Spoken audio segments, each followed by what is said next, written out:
Dying for the loo, so I'm just waiting so we can do this quickly.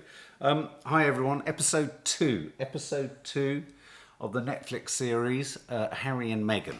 And welcome to our channel. If this is your first time visiting us, hit the subscribe button and the notification bell. There's lots more we do on this channel, so have a look round. Yeah, episode 2. We reviewed episode 1, so that we've uploaded that. Yeah, and just on that note, we do lots of movie reviews, TV shows. There's the new Kate Winslet landing tonight as well on TV. Family reality show, cookery, gardening, mental health, you name it, we do it. Have a look at our reaction and review of episode 1 for it to make sense of episode 2. Can I just say from the outset, there were huge chunks of episode 2 that I got really bored by. Yeah. And it was I wasn't bored fear. in episode 1, but No. I was bored in lots of bits of episode 2. Well, you made a point that it's become... Well, I don't know what you meant by it when you said it's become very American-y. I mean, I find her story naturally less compelling until the point she's with Harry. Well, of course, because she just had a... Look, she's got an adorable mum. Absolutely adorable. She's obviously a very, very smart kid. Well, she's a sweetheart. I remember saying right at the beginning, and I think I said this on Loose Women, right at the beginning when they were together, I was said... Because I'm a huge Harry fan as well. I was like, oh, I think she's way too smart for him. But then sometimes couples with a different level of smartness can actually work really well. So she's obviously very smart. I loved the moment where she got that commercial changed. Oh, I love that. That's a brilliant detail. And I think it was nice that we saw that she was an activist and she was campaigning before she actually met Harry. And I think Just to explain, she wrote a letter complaining about the inherent sexism of an advert that suggested only women did the washing up. And she got it changed. She was 11 years old. Wonderful. She was very, very smart.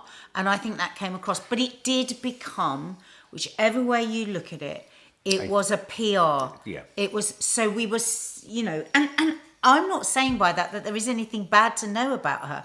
I don't think that there is. But I think it was just a lot to ask of the audience to just keep seeing nice things. Everyone wants to get to the rub of it, and I think... So then when we got to their relationship, that's whenever Harry's on screen talking, I'm captivated. When she's on screen with Harry, I'm captivated. When she's on screen on her own, I'm just being as brutally honest as possible. I have... It's not less interest, but I'm struggling...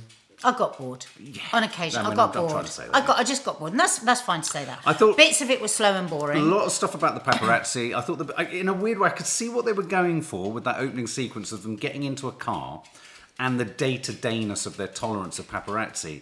It felt a little bit stretched. It felt a little bit like they were trying to squeeze drama out of something where there wasn't drama. Ironically, I think that scene needed to be more powerful, or you don't include it. It didn't work for me. It didn't work.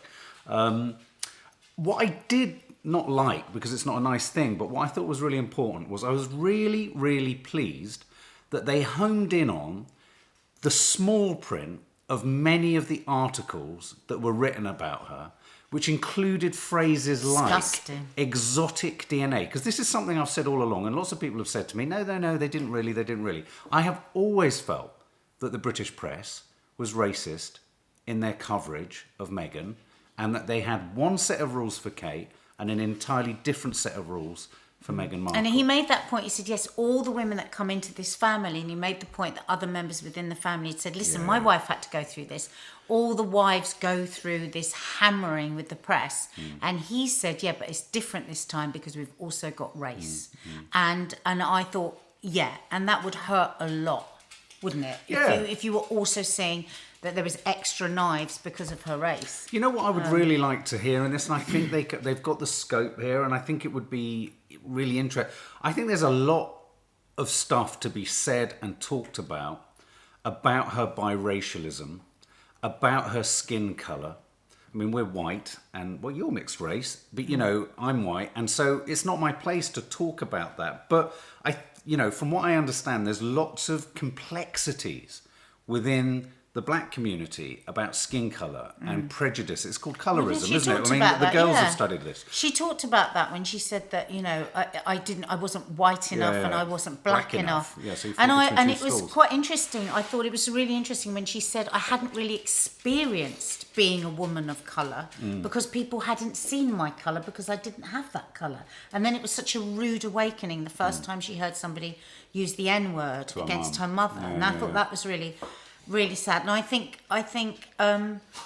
a lot of people here said the same thing, and through that they were then accused of being racist because they said they didn't realise she was a black woman. So that was quite interesting that she'd said that. Yeah, and I think it was a really good reminder that for a lot of people responding, I mean, so on the one hand, I think the coverage became racist and was racist. Horrific. But on the other, I do Disgusting. think, to be fair, a lot of well-meaning people, other than the Daily Mail, I think a lot of well-meaning people just were unaware Yes. that she was a biracial. I mean, often you aren't thought of as biracial Well, or mixed race. because my father is Arabic, and I still think Yeah. people say the most unbelievable things about Arabs. There seems to be this carte blanche when talking about Arabs. But it's a similar thing. Well, you don't look it. Well, you could be Italian, or you could be Greek, or you could be Spanish, or you could be this, or you could be that. And then people don't mean anything by that. Sometimes people do when it's completely denied. But I thought she was really honest with her recounting of that, from her POV. And I was really interested to see that she talked about her father very lovingly. They'd had a very close relationship. She said she was had a daddy's girl. that she was a daddy's girl. I think that was really shocking because I wondered if she was going to swerve completely the dad stuff. Because, of course, what we mustn't forget is that the dad fueled the media frenzy at one point, didn't he? I've got a theory, but can I just make a point about this? I do wonder if she was such a daddy's girl, given the scale of the impasse that they are at and the lack of communication, I wonder whether rivers run much deeper for her about her dad, and that I tell you what it made me think. It made me think that though we have this public sense of her being this harsh woman and this poor guy who himself has manipulated the press and exploited the press, but says he really wants to talk to her and all this kind of stuff, that that this could be a really difficult and again private thing for her relationship with her dad. I thought that was a huge surprise. It was huge. I'm going to be really interested to see, because I think that will be a good thing if she addresses that as well, and it's not just what the royal family have done. I thought the other thing that was really interesting was she said, I didn't realise that there isn't a moment where you get into the house and you go, oh, thank God, that the formality is there the entire time. And I felt when she said, oh, it's like when William and Kate first came round, I didn't realise I was barefoot, I'm a hugger, I hugged. I didn't realise that formality is still to be observed. Yeah, outside and inside, behind closed doors and outside. Yeah, so I think we're going to be hit. Statement there, wasn't there? Absolutely, which was that Kate and William were formal. But this is the difference culturally, anyway. Yeah. Brits. And as she said that, Brits aren't so comfortable with hugging. I'm a hugger. But to play devil's advocate on behalf of Prince William and Kate, they are going to terribly British. No, but they are also going to become the king and queen of Britain. Britain. Yes, there is a formality. Unlike Harry. Yeah. And whoever she was. And to them, she's like, in any family, she's the new partner. How much can they trust her? Yeah, but she didn't say anything bad about it. She didn't slant it in any way, Meghan, but she did say, I didn't realise that I was supposed to be formal. So it was just like, I wonder what's going to be said there. You know what? It does remind me of the Wallace, is it the Wallace Simpson thing? Yeah. My nan, who was a huge royalist, could never get over the Americanism of the Wallace Simpson thing. It was a huge prejudice against the fact that she was American, which I never understood. As a kid, I used to think, but Americans are more interesting than us. They make great films, they've got showbiz, there's Hollywood, it's a big country, it's all sorts got a great... I used to think, why is she so anti-American? I think it's the same thing here, though. Can I just quickly read Sophie R., really important point. Before Kate married William, the press had a headline about her being as common as muck DNA, and had a rough background, which again is classist. So again, they do that get doesn't it. mean they the women do get it. Yeah, the women do get it. It doesn't mean that the press weren't racist. It just means clearly the press just look for whatever the vulnerability is, like a troll, and then they try and mine it as much as they can. But those headlines are from the Mail are just disgusting, and it was quite interesting to see it all collated together. Yeah. Because if you don't read those papers, you don't really get a sense of it, and you think, God, for them that must have felt like such an attack. A couple of moments that I loved in this episode, and then one moment that I think is going to totally cause havoc in the right-wing press. But one moment, I loved the hummingbird moment with him. An hour, I think, Stuart.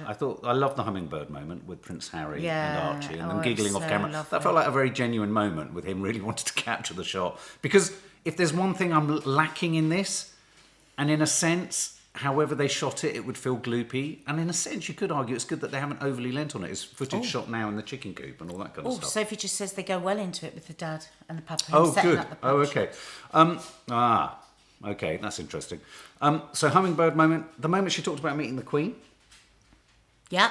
You Yeah, like that was I thought that was funny. lovely. But what Yeah. did you think? You said But she did this thing, and it was funny. enacted It was exactly what I would. I thought met the Queen. that was her most and she charming said, moment. And she I said, like that. "No, when your Majesty." I liked and she her bent when she said forward that. like this, and Harry just kept an absolutely straight face. Do you It's think like, that was- no, we don't joke about the Queen. Yeah, he went back to Formality. formality. Yeah. That was interesting. And it was interesting they used the cutaways there. And then she said something else, and again she said, "I didn't know what I was doing when I went in to see the Queen." I thought that really humanised her. I like that. Well, it humanised her, and it also made us see that actually Harry There's a is line. very much also, there is a line with Harry, Yeah. and you can't have been brought up every minute of your life with observing these formalities. But we're getting Without- tidbits about William and Kate, so clearly they're not huggers. Meghan's a hugger. Meghan does over-the-top curtsies. They were equating her experience on the set of Suits to... I felt it was a little heavy-handed in their attempt to draw an equivalence between Princess Diana's hounding and Meghan's hounding. I don't feel it's the same. By sheer dint of the fact, it hasn't happened for long enough. Well, but you can imagine how for Harry it feels the same. Yeah. Because he lost his mother, so he's always in fear. It will be He wants to ratcheted preempt up. it. I mean, there was that one paparazzi following him. He was looking and looking and looking. Yeah. He was so that was the one moment where I wondered whether he was just playing up a bit for that, because you didn't. But then I think, who am I to say that? Maybe they'd had a whole day of those people following and they were genuinely But scared. in their defence and in his defence, you don't want to deal with the outcome of that harassment when it's too late. So Yeah. he was, don't forget, he's got a military background. He PTSD. used that phrase in the first episode, let's pull the pin on the fun grenade, which I thought was a great line. Perhaps he was thinking preemptive strike, get in before the shit hits, get in before it kind of really destroys their relationship. Yeah. So I thought that was interesting. Now, the bit that I think is going to cause... But just pause 1 minute. How fucking annoyed would you have been with Harry if you were Meghan that he didn't tell her she was meeting the Queen? Well, I think he will have done that out because she would have worried about it too much before. Oh, classic man. Excuse me, that would be no bloody excuse. If I'm meeting the Queen, I want to know what I'm wearing. Yeah. I wouldn't want to know until the last minute. I loved it. Oh, my grandmother's in. We'll pop and see her after lunch. And I then love you that. do know how to curtsy, don't you? I like that side of love it being that bit. an ordinary, normal family. Yeah.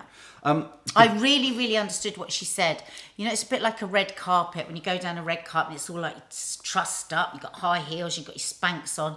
And then you get the other side, it's like, oh, thank God for that. Where can we get a drink? And she was expecting the royal family to be like that. Understanding that the pomp and ceremony would be out of the doors, but when you got in, you'd all take your Spanx off and just hang Absolutely. out. Because why would she think anything different? Yeah. I mean, we're Brits. We didn't know. I didn't know that same formality is kept behind closed doors. No, It must have absolutely. been quite a shock. Yeah, Adrian Trippin. Sometimes Meghan is very careful about how she speaks. It's on purpose and no one can twist her words.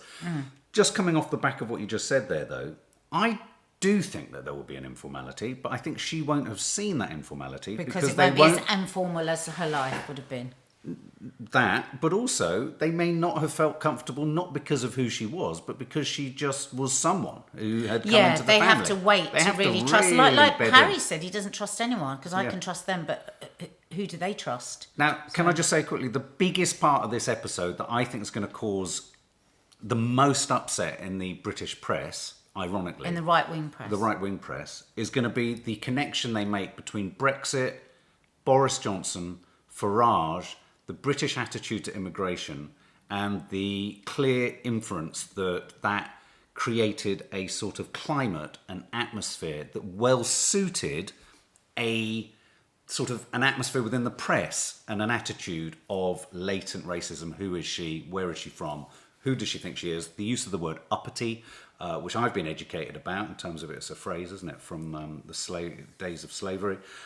So, you know, this idea that she was above her station, suddenly the race, it was interesting how the race thing became more obvious the longer it went on. Well, somebody's just said the Mail has already put that it's the race issue, and up until then the family hadn't said anything about race. But I'm not feeling so far that they're saying that the family it seems to be more about the press. The culture, the media culture. And we know how stinking our press is in this country. And not all of it, but some of it is stinking. And with all due respect, I think given their connection of Brexit to everything, I think it's a good moment to repeat that phrase. Not everyone who voted Brexit is a racist. Not everyone. Not everyone. But everyone who is a racist will have voted or would have voted Brexit. Yeah. It makes sense, doesn't it? And so I think within that, that's kind of what they're suggesting. But I don't think that bit, they won't necessarily home in on as the story, but that bit will inspire them to really have a go at it. They're already saying, Mail Online is saying that he brought the race issue up. So when he said it to the family, let me just have a look. Right, okay. Yes, it was funny, wasn't it, hearing Nadia's voice within the montage, absolutely. and then seeing Janet Street Porter in there, that was bizarre. Is there anyone else on the planet, Anne-Marie P., who has so many people scrutinising every single thing they do? Anne-Marie, and I think you're absolutely right, and I think I said on episode 1, add to that the fact that I do think she's, in a strange way, hijacked by her actressness. So she's trying to perform around the fact that many people, she said it herself, she's an actress so she can't be real, you know, and I think she has consciousness of that, and I think it's really difficult for her to navigate around that. Because everything you say can be and so consequently she feels a bit scripted. She probably feels herself that she's having to watch everything she says, and then consequently what comes across is something that feels not quite authentic, whereas with him I think he can afford to be just open and honest because he's a young lad or a young man who's fallen in love. Whereas she's having to kind of negotiate so many sort of potential attacks and assaults. There are different questions about why they've made it, and there are different questions about, is this going to help their, desire to remain private?